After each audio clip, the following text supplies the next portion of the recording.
அனுபவம் இல்லை என்பதே நீங்கள் வந்து உங்களுக்கு தகுதியா எடுத்துக்கூடாது. நான் என்ன சொல்றேன், தினம் தினம் உங்களுக்கு வந்து ஒரு குழந்தை நடைபயிலுதுன்னு வைங்கள, மீண்டும் மீண்டும் அந்த குழந்தைக்கு நடைபயிலுது, ஓடுது, தொடர்ச்சியா வளர்ச்சி.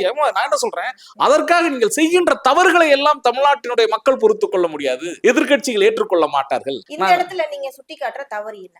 என்னன்னா, அவர் வந்து ஒரு குறிப்பிட்ட செய்தியை சொல்றாரு, பதில் மட்டும் தான் கொடுக்கணும். தனிப்பட்ட காழ்ப்புணர்வோடு உங்களோட அப்பா எங்க, இந்த மாதிரியான செய்தியை சொல்லக்கூடிய இடம் இல்ல. அதுக்கு பதிலடி இவரு அதுதான் கொடுத்தாருல்ல. நான் என்ன சொல்றேன், இப்ப இவரு அப்படி இல்ல பண்ணிருக்கூடாது. ஒரே ஒரு செய்தி. இந்த இடத்துல நான் ஒரே ஒரு விஷயம் மட்டும் சொல்றேன். இப்போ இவங்களுக்கு தெரியாது சட்டப்பேரவையில எப்படி பேசணும் தெரியாது, எக்ஸ்பீரியன்ஸ் இல்ல, அவங்க அப்படி பேசினாங்க. இவங்க எக்ஸ்பீரியன்ஸ் தானே. ஆமா. இவரு வந்து வெளியில ஏன் சம்பந்தமே இல்லாம செங்கல்பட்டு கோர்ட்ல இருந்து உங்க பையன் தேடுறான், இல்ல, வைஃப் தேடுறாங்க, ஏன் எல்லாமே பேசணும்? எல்லாமே இந்த பதிலுக்கானது நான் சொல்றேன். அதைத்தான் நான் உங்களுக்கு தெளிவா சொல்ல வரேன். ம். தமிழ்நாடு சட்டமன்றத்திற்குள் நீங்கள் பேசுகிற செய்தி என்பது மரபு ரீதியானது, மாண்பு சார்ந்தது, சபாநாயகருடைய அந்த ஆளுமைக்கு உட்பட்டது. ஆனால் சட்டமன்றத்துக்கு நீங்க வெளியில வந்து பேசுறது வந்து அதுல வந்து அவை குறிப்பில் வராது.